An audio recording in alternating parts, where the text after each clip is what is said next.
베드로전서 4장 1절에서 11절 말씀 찾으신 후에 봉독합니다. 베드로전서 4장 1절에서 11절입니다. 다 찾으신 줄 믿고 함께 봉독합니다. 그리스도께서 이미 육체의 고난을 받으셨으니 너희도 같은 마음으로 갑옷을 삼으라. 이는 육체의 고난을 받은 자는 죄를 그쳤음이니 그 후로는 다시 사람의 정욕을 따르지 않고 하나님의 뜻을 따라 육체의 남은 때를 살게 하려 함이라. 너희가 음란과 정욕과 술 취함과 방탕과 향락과 무법한 우상 숭배를 하여 이방인의 뜻을 따라 행한 것은 지나간 때로 족하도다.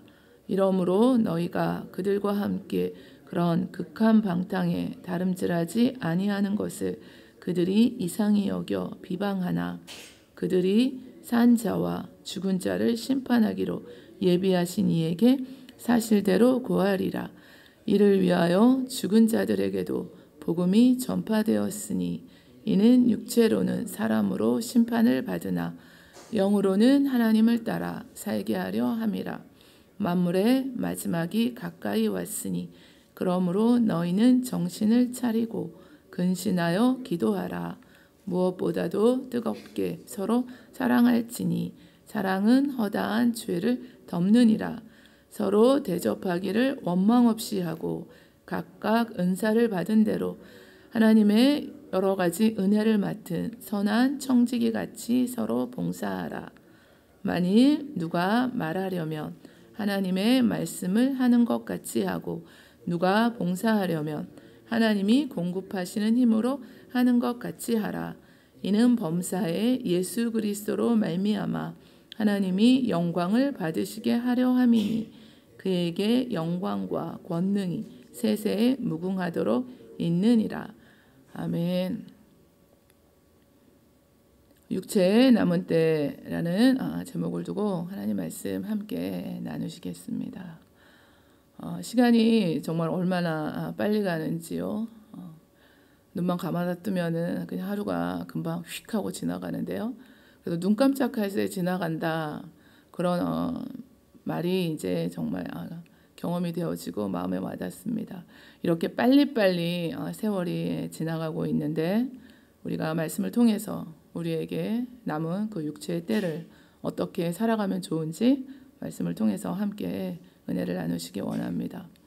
우리 베드로전서의 그 배경을 잠시 살펴보면은요. 네로는 AD 64년 7월 19일에 로마시에 발생한 화재의 책임을 잘 아시는 것처럼 모두 다 그리스도인들에게 뒤집어 씌워서 전가시키고 그들을 이제 박해하기 시작했습니다.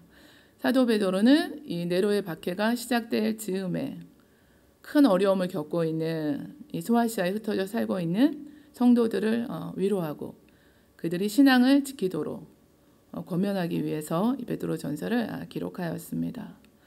그리스도인이기 때문에 오해를 받고 또 핍박을 당하고 불의한 대우를 받으면서 살아가는 그들의 하루하루가 얼마나 힘겨웠을까요? 그 모든 상황 가운데 그 모든 고난을 극복하고 앞으로 다가올 영원한 영광을 바라보면서 소망을 갖도록 권면하기 위해서 기록했는데요.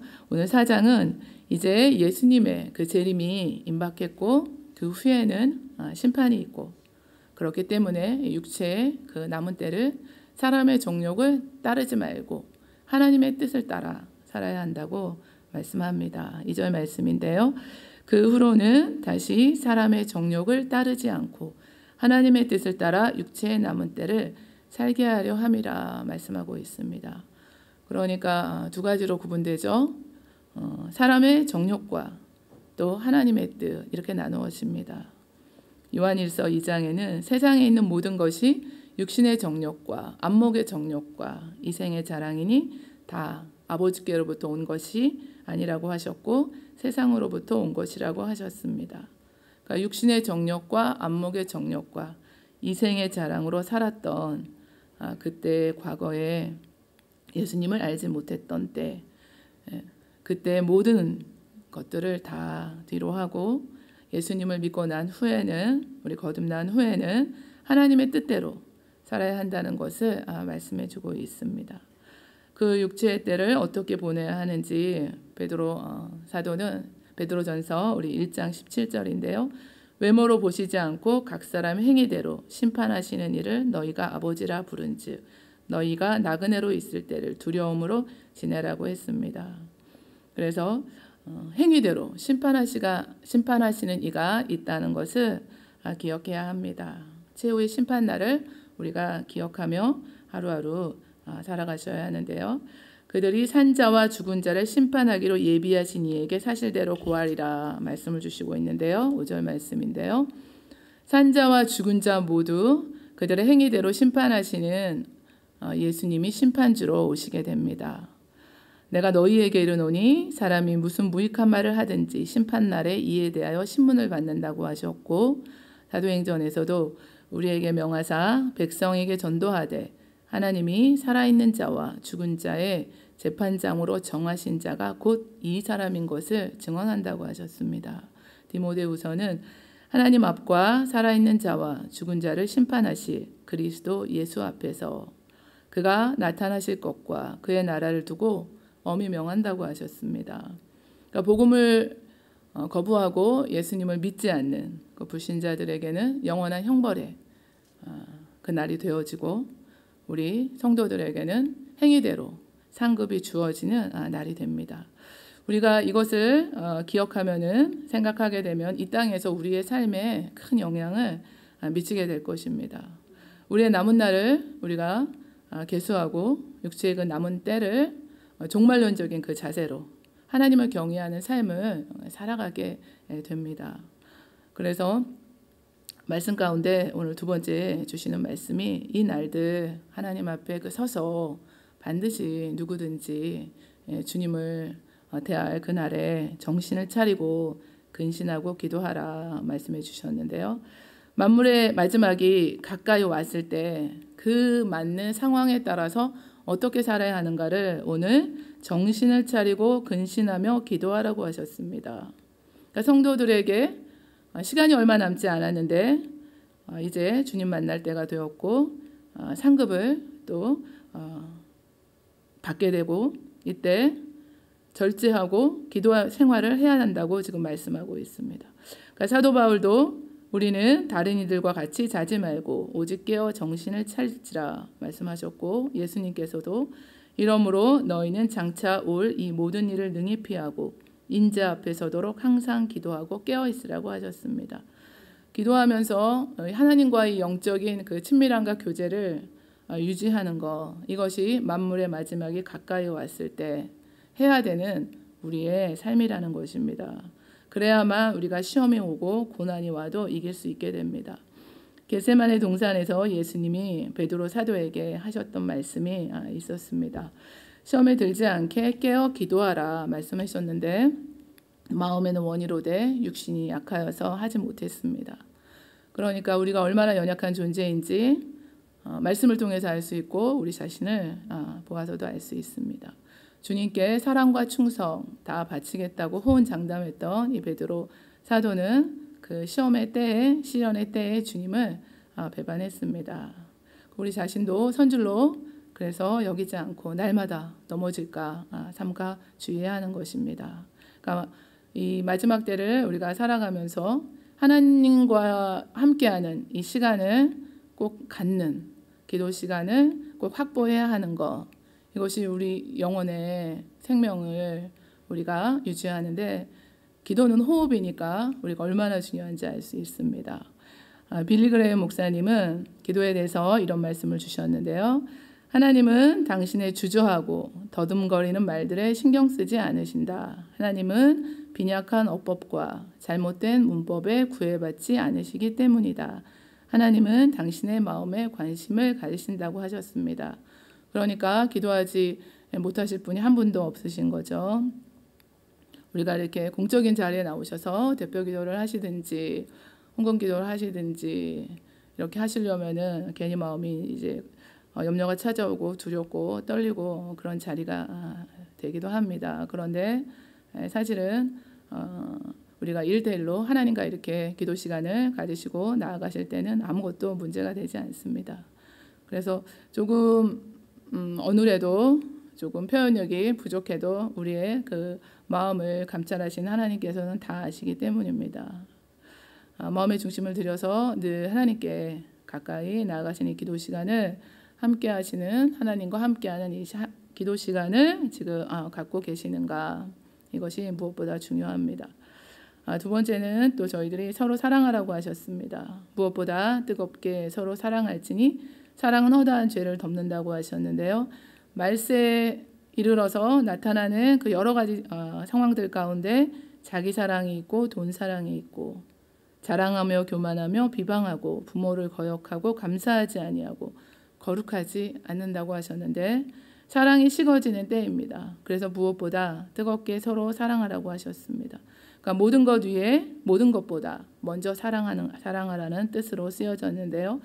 당시에 그 성도들이 굉장히 힘겨운 삶을 하루하루 살아가고 있었기 때문에 이 사랑이 그 고난을 견딜 수 있게 하는 원동력이 된다는 것입니다. 그러니까 무인도에 우리가 홀로 뚝 떨어져서 살아가는 것이 아니라 교제를 갖고 사랑을 주고받고, 그리고 어떤 위기나 고난도 극복할 수 있는 힘을 거기에서 그렇게 살아갈 때 얻게 되고, 쓰러지지 않도록 우리를 붙들어 메워줄 수 있다는 겁니다. 그러니까 사랑의 띠로 메워준다는 건데요.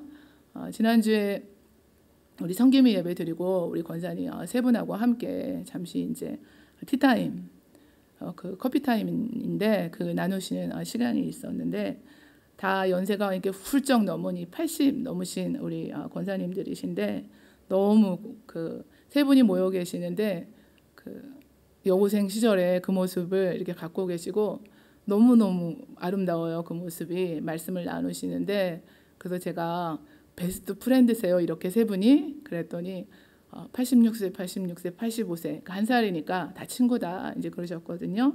그래서 얼마나 그 안에서 교제하시고 말씀 나누시고 소통하시고 2시간이 그냥 휙 지나갔습니다. 그런데 더 계시고 싶은데 이제 오래 앉아 계셔가지고 허리가 아프셔서 이제 일어나셔야 돼요. 시간이 가는 줄 그렇게 모를 정도로 그 안에서 이제 힘을 또 얻고 기쁨이 충만하고 새 힘을 또 얻게 되시고, 그래서 이렇게 만남과 교제가 이렇게 우리로 하여금 기쁨을 주고 행복을 주고 또 믿음 안에 교제하시고 또 서로 이렇게 위로하시고 격려해 주시면서 함께하는 이 모습이 정말 하나님이 주신 은혜다, 이런 생각을 했습니다. 저도 큰 기쁨 가운데 이렇게 다시 저렇게 나이가 들어가면 참 좋겠다, 그런 생각을 가졌습니다. 사실 우리 젊은 분들이 그렇게 말씀하세요. 우리 권사님들 같이 나이 들고 싶다. 그 안에서 주님 안에서 기도하고 교제하고 예배드리고 이것이 가장 행복해 보인다, 그러셨습니다. 호세아서를 통해서 하나님의 사랑을 저희들에게 다 보여주셔서 저희들 먼저 호세아서 다 읽으셨잖아요. 계속해서 그릇 행하고 하나님께 죄를 짓는 그 우리들을 끊임없이 용서하기 원하셔서 함께하고자 하시는 하나님의 사랑을 잘 보여주셨습니다.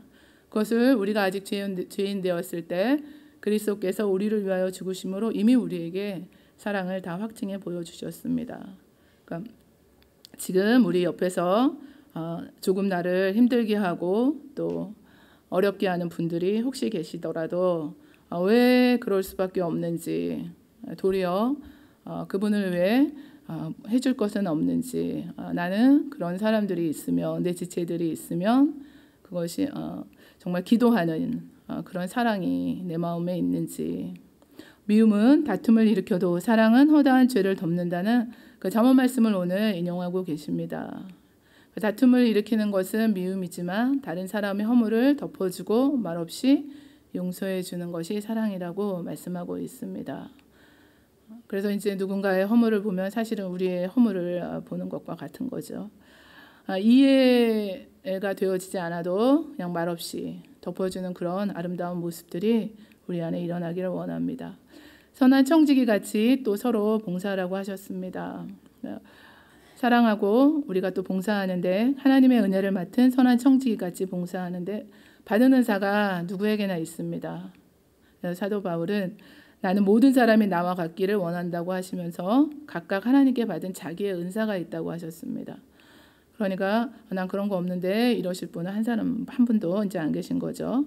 로마서에서는 우리 많은 사람이 그리스도 안에서 한 몸이 되어 서로 지체가 되었는데 우리에게 주신 은혜대로 받은 은사가 다 다르다고 하시면서 예언이면 믿음의 분수대로, 섬기는 일이면 섬기는 일로, 가르치는 자면 가르치는 일로, 위로하는 자면 위로하는 일로, 구제하는 자는 성실함으로, 다스리는 자는 부지런함으로, 긍휼을 베푸는 자는 즐거움으로 하라고 하셨습니다.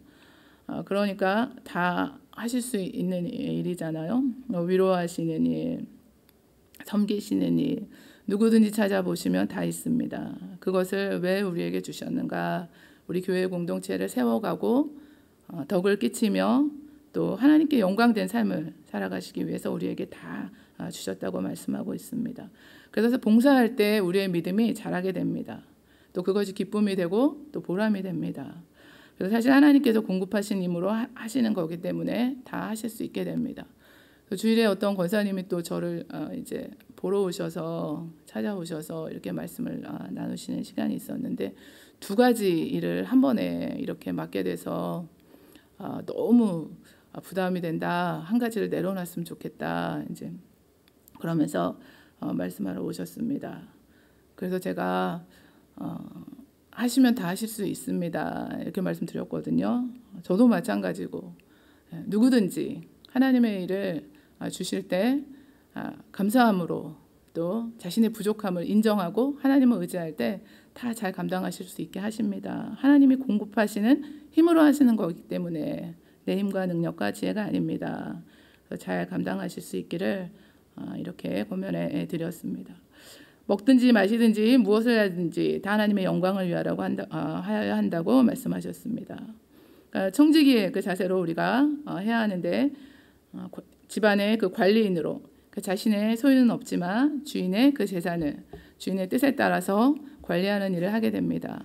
그런 마음으로 봉사하는데 우리에게 주신 은사는 하나님의 영광을 위해서 우리 교회 공동체를 위해서 우리 지체들을 세워나가기 위해서 주신 것으로 우리 다 마음에 새기고 봉사하는 삶을 살아가시기를 원합니다. 그러니까 손을 놓고 계시면 안 됩니다.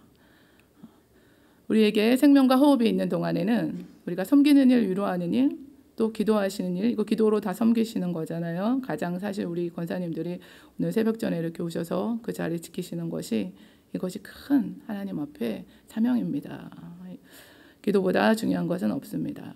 내게 주신 은사는 무엇인가? 이것들을 우리가 기억하시며 또 기도하시며 주님의 몸된 교회와 지체들을 위해서 주의 영광을 위해서 사용하시기를 원합니다. 또 봉사한 우리의 자세가 선한 청지기의 자세가 언제나 되시기를 원하고요.